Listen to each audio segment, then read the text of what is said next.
মোদিজি, অমিতজি এবং রাজনাথ সিংজি, আপনারা বাংলাদেশ সেনাবাহিনী যেটা দেখেছেন ৭২ সালের সেই সেনাবাহিনী এখন আর নাই। আমরা এখন যুদ্ধোপযোগী এবং যে কোনো শত্রু মোকাবেলায় প্রস্তুত। আপনারা আর আস্ফালন তুলবেন না। ইস্টার্ন সেক্টর, ইস্টার্ন কমান্ড গুছানের ভয় আমাদেরকে দেখাবেন না। শুধু আমরা সশস্ত্র বাহিনী নই, ১৭ কোটি জনতা আছে আমাদের সাথে আপনাদেরকে সীমান্তেই রুখে দিতে। আর বক্তব্য নয়, আমরা আজকে যে জন্য উপস্থিত হয়েছি সেই অনুষ্ঠানে আমরা চলে যাব। আমি একজন মুক্তিযোদ্ধা হিসেবে আমি আপনাদের সবাইকে এবং একজন সামরিক অফিসার হিসেবে আমি আপনাদের সবাইকে আজকের এই অনুষ্ঠানে উপস্থিত হয়ে আমাদের এবং জনগণের সাথে একাত্মতা হওয়ার জন্য অন্তরের অন্তঃস্থল থেকে কৃতজ্ঞতা জানাচ্ছি।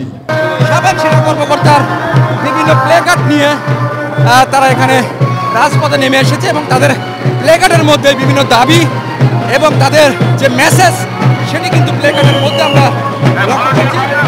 আমি তো মনে করি আমাদের দেশে কোনো সমস্যা হচ্ছে না। আমাদের দেশে কোনো হাই কমিশনে কেউ অ্যাটাক করে নাই, তাদের দেশে হাই কমিশনে অ্যাটাক হয়েছে, আপনারা সবাই জানেন। তো শান্তিরক্ষী যদি তারা বলে বাংলাদেশে প্রেরণ করার জন্য, আমি তো মনে করি যে শান্তিরক্ষী ইন্ডিয়াতে প্রেরণ করার জন্য they can't control there mob.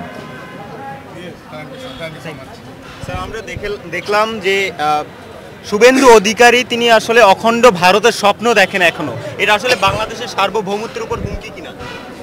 না, আমি এটাকে কোনো হুমকি মনে করি না, কারণ হুইজ শুভেন্দু অধিকারী। সার্বভৌমত্ব আমাদের দেশের জনগণ তারা রক্ত দিয়ে, প্রত্যেকটা ছাত্র জনতা যেখানে রক্ত দিয়ে দেশটাকে স্বাধীন করেছে, ইন্ডিয়ার ইতিহাসে নাই। তারা একটা চুক্তি করে দেশ স্বাধীন করেছিল। আমাদের দেশের আমরা যতবার দেশ স্বাধীন হয়েছে, ৭১ একবার স্বাধীন হয়েছে, হ্যাঁ, তারপরে পিন্ডির থেকে আমরা দিল্লিতে জমা হয়েছি। এখন আমার দেশ খুব ক্লিয়ারলি দিল্লি থেকে মুক্ত হয়েছে এবং তাও আবার রক্ত দিয়ে, এক সাগর রক্ত। সো শুভেন্দু অধিকারী কি বলছে না বলছে এগুলো কোনো কিছু যায় আসে না। এগুলো তারা পলিটিক্স করার জন্য, তাদের এই ভোট ব্যাংক বাড়ানোর জন্য।